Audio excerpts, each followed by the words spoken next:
Hi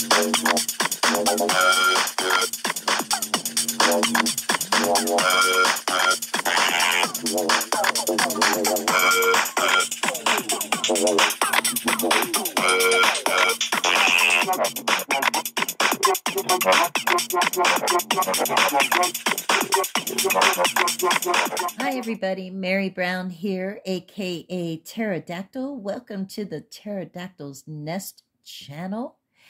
And today we're going to be doing a walkthrough and micro review of the Cirque du Tarot by Leeza Robertson, illustrations by Josh Tufts, and this is out from Llewellyn Worldwide.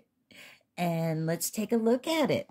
We'll start with just taking a quick look at the box here. Of course, it's great packaging from Llewellyn. You have a nice ribbon that pulls out. It doesn't really pull out the way I had them set in there, but then you know the deal.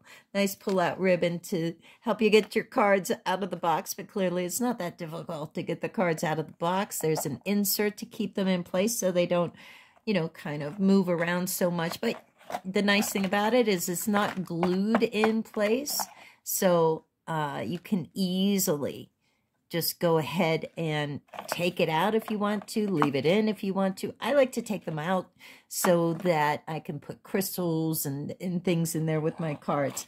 Nice illustration of one of the cards on the bottom of the insert, illustration of the Hermit card on the inside flap, and again, this nice magnetic closure that everybody likes so much. And so yeah, the box is great.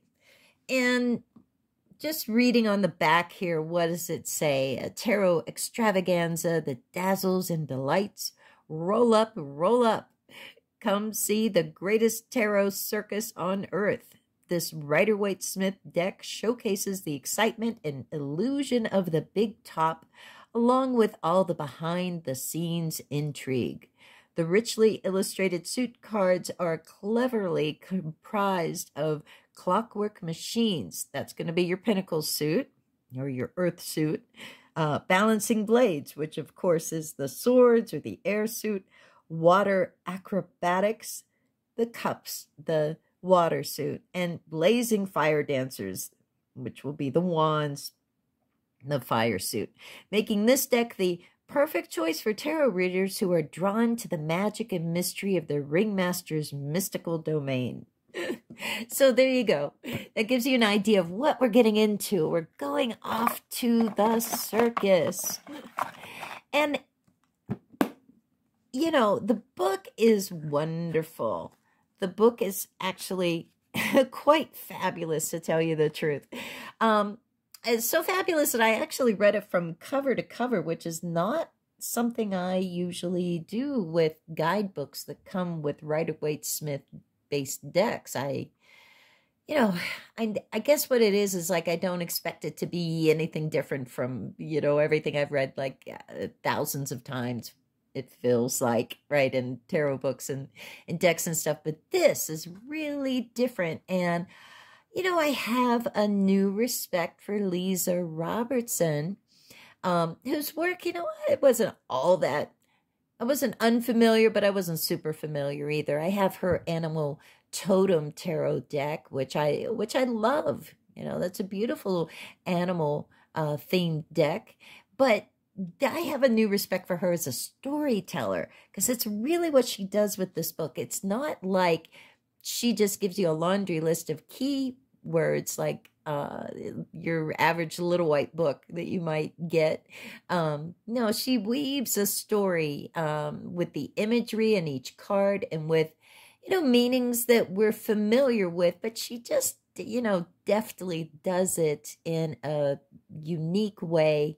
It really fresh ideas about a lot of these cards, things that I don't recall hearing people talk about before, especially with cards like the Nine of Cups. But I don't want to spoil the surprise. Let's go ahead and look at some of the particulars of this. And one thing that's just lovely about the book is that it features a page of upright and reversed meanings. She calls them allies and challengers. like when the card is an ally or a challenger for you.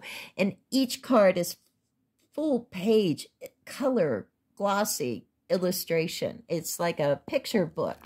And it's just beautiful. It's this beautiful concept and design and well written, unique, fresh ideas. I give it an A+. If I was giving, you know, card decks grades, which I don't feel like I really do that. But anyways, and the thing that I will say about this is this was a book and deck set that was sent to me that I was aware of it, but I hadn't really looked too deeply into it. I don't know what it was. For some reason, it didn't grab me. You know, it's hard to be grabbed sometimes with just, you know, seeing the cover image of a new deck, right? You sometimes it happens where you just jump in, and other times it doesn't. And this is like, I was like, I don't know, circus, I don't know. You know, I was being a buzzkill. And not connecting with my inner child, because this is the thing. It really gets you excited because it's so different and fun, and it's actually an exciting journey throughout the whole deck, and it just builds and builds and builds, and that's quite the accomplishment. And we'll talk about it a little bit more as we do our walkthrough of this deck. This is the back design, as you can see. I think it's beautiful. It has the different elements. You know, it is fully reversible for those who do reversals and care about that. There you go. The sides aren't gilded or edged or anything. That's fine. It's very flexible, kind of thin cardstock for those who like really thick cardstock. I enjoy decks that have the flexibility as long as they still hold up. They're laminated cards. I think they'll still, I get the feeling that they're going to hold up really well, but we'll see. You know, I'll circle back around after I've worked with it a lot and shuffled a lot. And if there's an issue, I will update this in the comments and let you know how it goes. But otherwise, I'm not worried about it, you know, and I don't have a problem with how thin the cards are. When you shuffle a lot, it really helps if the card stock is flexible. So there, that's just my take on it. So let's go ahead and look through these. And here is the Fool card. Okay, you see this interesting like rabbit creature that the Fool is riding in on, and he has his he has everything he needs in his little bag on his stick. So, you know, there's element, and there's the moon above. There's elements of the Rider-Waite-Smith that we're accustomed to, with the symbols and the suits and the titles and everything. So it really isn't a deck that's very hard to get into. If you're familiar with the Rider-Waite-Smith, you can read with this deck, but it's really, I think, going to do what I feel is the greatest thing that any, let's say, non-traditional imagining of the Rider-Waite-Smith can do.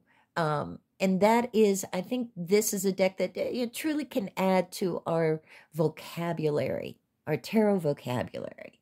So there's the Fool, and here's the Magician on top of the big top hat there. And again, this is based on the circus, so we're going to see all the circus imagery. Here's the High Priestess and the Empress card, and the Emperor card,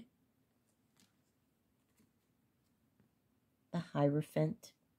And I love this Hierophant because it's actually like it's like a behind the scenes character. It's like a stage manager. It's like the person, she's got the headset, she's making sure everything's where it needs to be, and everybody's, everything's all set.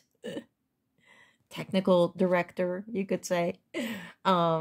The Lovers card, I think that is a sweet take on the Lovers. And this is a deck to me that goes beyond just the idea of the circus. I think any of the performing arts. So anybody who's a fan of the theater out there, or the ballet, or the circus, or you know, some of the acts like Cirque du Soleil, that kind of thing. I think that you might really like this deck a lot, you know.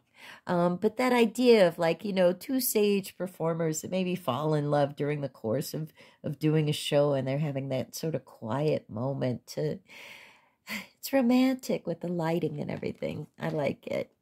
And then we move on to the Chariot. It's a big balloon being pulled by all those people.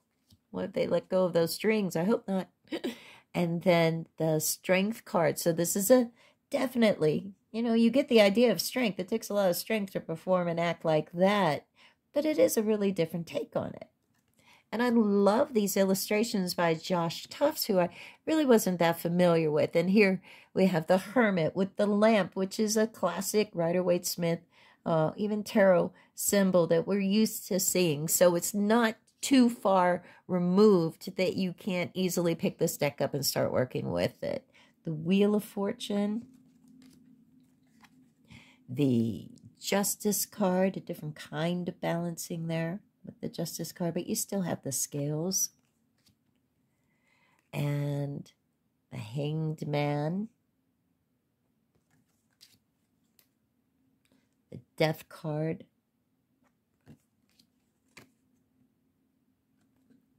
Temperance.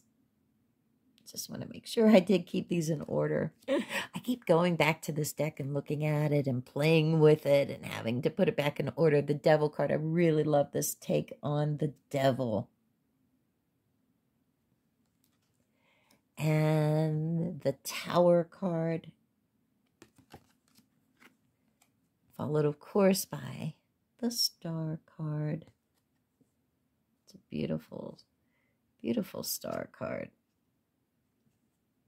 Kind of like firework look in the middle there.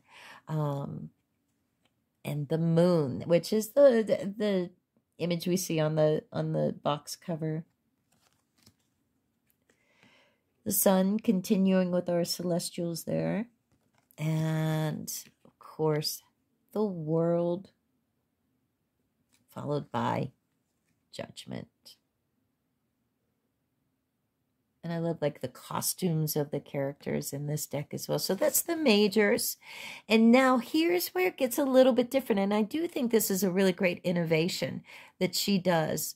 When you get the deck, the order that they're in, you get the major arcana, but then we go into the Page of Swords.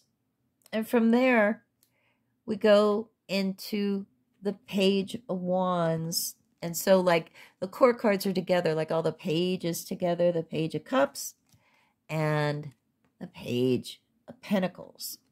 Okay. And then from there, it continues with the Knights. I'm just going to set these aside for a second because we need to talk about this. This is really unique. The Knight of Wands. The other one was the Knight of Swords. The Knight of Cups. Knight of Pentacles, and the Queens, the Queen of Swords,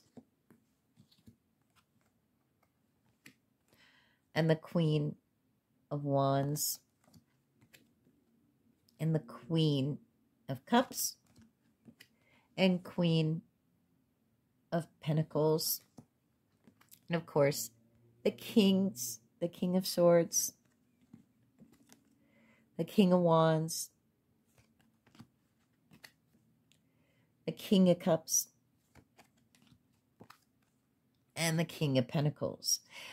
And what I like that she's done here that I do think is innovative is that not only are the Knights especially, and even the Queens and Kings, they're not gender specific. You know, the Knights, in fact, she describes as being non-binary and tried to make them look that way as well. And the idea that she has is that through the courts, from page to knight to queen to king, it's a progression. And the analogy she uses for this and that the illustrator uses is like the same person that's going through those different, that progression of getting ready for the show. You know, they start off in front of the mirror, the dressing table. They're putting their makeup, doing their hair, you know, starting to put pieces of their costume together.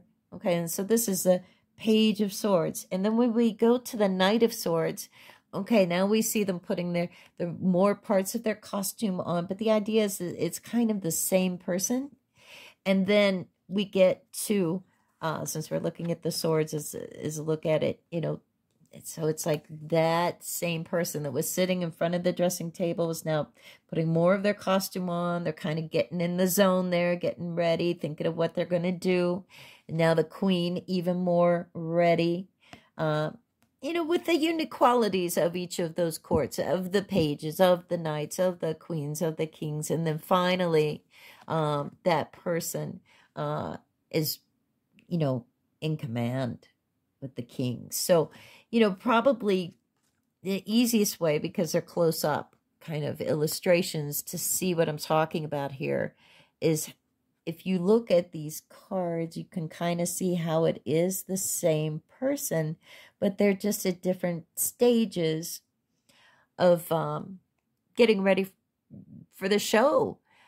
You could say different stages of development as well. So I think that that is a really cool way to look at the court cards. Now, of course, we all have our own meanings and our own ideas about what the court cards are, who they are, if they're people, what do they mean, what are they about, what do they signify. You don't have to throw all of that out the window to use this deck. You certainly don't. But I think there's something to be said with what Leeza Robertson did here with the court cards in particular. And I think it's worth, you know, considering. You know, don't have to change your reading style, but it might add something new. Again, you know, expand your vocabulary of tarot, different ways of looking at the cards. And I feel like it's hard to accomplish that with tarot decks. And I feel like mostly people don't even try. You know, they know what we want. We want what we know for the most part. But, you know, if you haven't been doing tarot for decades, like some of us, right, then I think if you're open to it, I think this is a brilliant way to learn tarot and to read. I kind of feel like this is one deck that, you know, in an interesting way, I think would be really great, even for very young tarot enthusiasts and readers. I'm talking like adolescents. I could see like 11, 12, 13-year-olds really understanding this deck. It has that magic and that excitement of what it felt like to go to the circus when you were a kid. And I think they would grasp her meanings, her explanations for all the cards very easily. And it's also so fun. So fun if you're an adult, too. So for the young and the young at heart, as they say. All right. And then from there, we go through the tens of each suit. So starting with the swords, there is the ace. And then the 2. And I really love these illustrations. And the 3 of swords. And I wouldn't say like the suits are like, you know, color coded exactly, but definitely you see a difference between each of them. That's the 4 of swords. The imagery is, again, very different from your standard Rider-Waite-Smith tarot imagery, but yet, you know, it uses elements of it, recognizable symbols in it, and even situations like here, the 6 of swords. You know, swords on a boat. We've all seen that, but it's like a whale of a boat. You know, fantastic, imaginative, creative creatures. The 7 of swords. Again, okay, that's a little bit familiar, right? Somebody stealing the swords. You know, we're looking at, you know, we're used to seeing somebody, you know, trying to take off with the swords. But in this case, it's like, this is like the prop guy, he's moving things around, that kind of thing. It may not be, that he's moving things that people want moved, so you can kind of connect to the kind of, ideas you may already have about the Seven of Swords for that. But yeah, very, very clever. 8 of Swords, 9 of Swords, and the 10 of Swords. Okay, and then moving on to the fire suit. Obviously, this is such a fiery fire suit. The Wands cards. There's the Ace and the 2 and the 3 and the 4 and the 5 of Wands. I love the tigers in the fire suit. And the 6 of Wands, the 7 of Wands,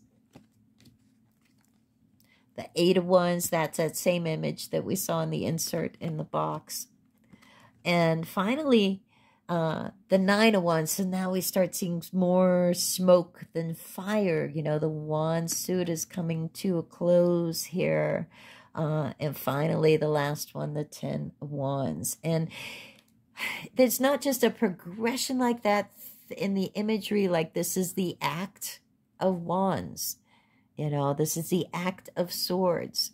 But there's also, that it continues through the book. It just melds together so well. And the Cups. The Cups is probably my favorite suit in this deck. I love the colors used. The Ace of Cups. The 2. The 3 of Cups. The 4. I love those pinks and blues. The 5 of Cups. And it's sort of, going to be a little bit familiar, right? The 5 of Cups, the don't cry over spilt milk. In this case, spilt coffee. The assistant spills all the coffee and she's like, oh no. We've all done that, haven't we? The 6 of Cups, I love. I don't know why I did. It's just the creatures in it. The whale, the dog, or whatever that is. I don't know. It's kind of a dog. I think it's a dog. But it's a fantastical dog. And then this for the 7 of Cups. So again, cups in the air. We're used to that. The 8 of Cups. And the 9 of Cups, the wish card, the mermaid and the fish in the cup and then the other fish not in the cups. And she has very interesting meanings for the 9 of Cups. We'll look that up in the book later. And then finally, the finale of the cups, the 10 of Cups. Ta-da! And then finally, the final suit, the Pentacles. Now, when, she went to the Pentacles, she used like gears, the idea of like these sort of clockwork gear kind of things, which, definitely for me, I get the connection to the material world. There's the 2 of Cups, the 3 of Cups, 4 of Cups, very interesting and different, has kind of a different take on it in the book as well. But it's good. It's creative. It's fresh ideas. The 5 of Pentacles. The 6 of Pentacles. Look at all the light in that. I really like that. The 7 of Pentacles. And there we have more of a spotlight on the scene there. The 8 of Pentacles. The 9 of Pentacles, okay, so all of a sudden it's reminiscent again of our classic Rider-Waite-Smith 9 of Pentacles with the woman in her garden kind of idea there almost, and then finally the 10 of Pentacles. So as you can see, this is a deck that looks a lot different from what we're used to seeing. I'm not that familiar with Josh Tufts, but I'm really digging his work in this deck. I love the innovation with the court cards. Those two cards that I talked about, let me find them here. Whoops. I think, what was it? The Nine of Cups. I wanted to talk about that a little bit because I thought it's so interesting. So the way, the book is set up, you get the full page illustration, which is just gorgeous. It's like a picture book. And then you get a page of meanings per card, one big paragraph on the card in the upright position, or she considers them allies. Your ally, right? And is when the card is upright. Your challenger is when the card is reversed. What she says about the Nine of Cups really stuck with me because I thought, wow, that's kind of a real different take on it. And just the way that she weaves the imagery, I just have to read this so you have an idea of what I'm talking about here. So, you see the imagery, you see one fish in the cup, the other fishies, fish. What's the plural? Fish, I think, is the plural of fish. Or fishes if it's different species of fish, right? I don't know. Why am I talking about this? The mermaid at the bottom there. And she weaves that imagery into her description of the card. And she says, and this is just for the upright meaning that I'm going to read to you. She says, "This is quite the fairy tale image, one that could be straight out of a dream, in which you were just lazing under a fountain of cups, flowing with a wishes come true elixir. If you were that mermaid under the cups, what would you wish for? If you knew this magical fountain of cups was available now to drink from, what would you transform or change your life? Before you get too carried away and rush to sip from this magical water, remember this: wishes have consequences. They come with a price, and one that isn't visible for you to read the fine print. Perhaps that's why only one fish is inside the cups. Maybe the rest are still sifting through what they are willing she says shifting through what they are willing to pay for the magic this fountain offers as a gift. Allow yourself to feel and connect deeply within your heart when this card crosses your path, as the decision you make today will have consequences for tomorrow." So, wow, that's a whole different take on the wish card to me. And then she talks about it. So let's say you get the Nine of Cups and it's reversed and it's your challenger, right? She says, what is a fairy tale for some is a pure nightmare for others. The gift that this card offers could very well be the worst thing to happen to someone who is really bad at making decisions. The pressure of this magic being at your disposal may very well freeze you into place. You may spend days, weeks, months, even years writing out pros and cons lists, sifting and sorting through all possible scenarios. You may end up taking so long that the water from this fountain dries up, removing your ability to choose. If you do happen to find yourself overwhelmed, just take a breath. Wish for something small, like a compliment from your partner or a thank you note from a client or coworker. Not all wishes need to be big. They just want to be used, utilized, and be of service. And I think there's something magical about that whole idea that she has about wishes, and one that I just never hear about the Nine of Cups, and I just really love that. And then another card that really stuck with me too was I think it was the Four of Pentacles. Yeah, this one. What kind of Four of Pentacles is that, you might say? That's what I did. I'm like, what are they doing?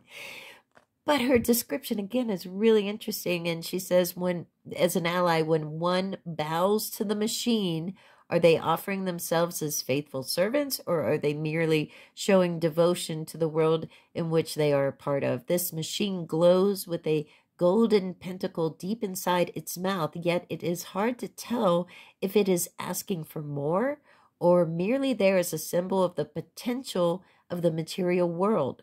We are surrounded by things, we desire things, we exchange things. However, it is important to know if you consider yourself as just another thing to be consumed, or if you see yourself as someone who has power over the things that the world and you create. Our players on stage could be both, and perhaps we should view them without judgment, as we all have to engage with the material world in a way that is aligned to who we are. So I like it. I do like it. I have to adjust to it. I keep thinking about it, so that says something.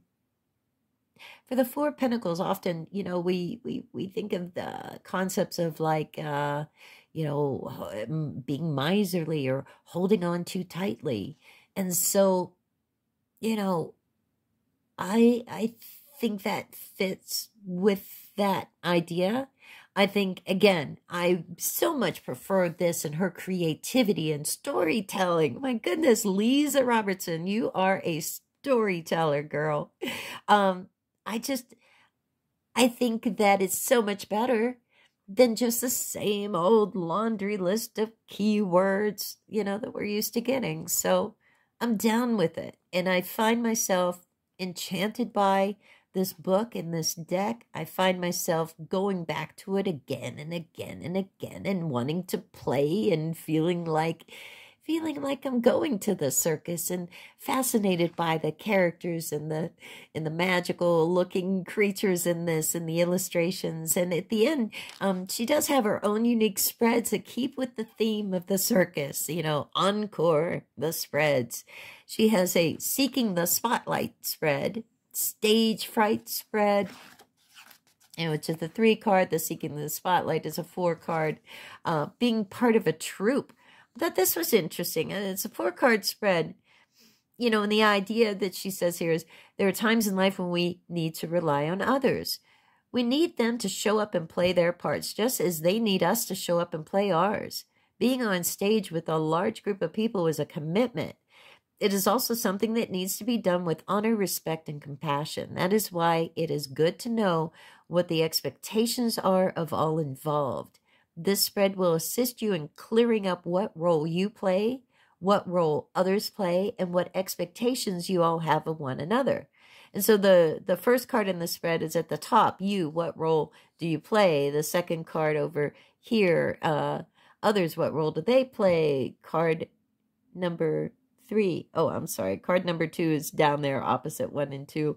The first card. And then the third card, what are the positive influences on your combined energies? And lastly, how will working together bring you all success? So that is great for like any group or co-worker situation, or if you're doing a project with other people. So I think I love this deck. Okay, you know, I'm trying to kind of walk some line where I'm trying not to be biased, and I don't know. I ran off to the circus and fell in love here, and I didn't even want to do that to begin with.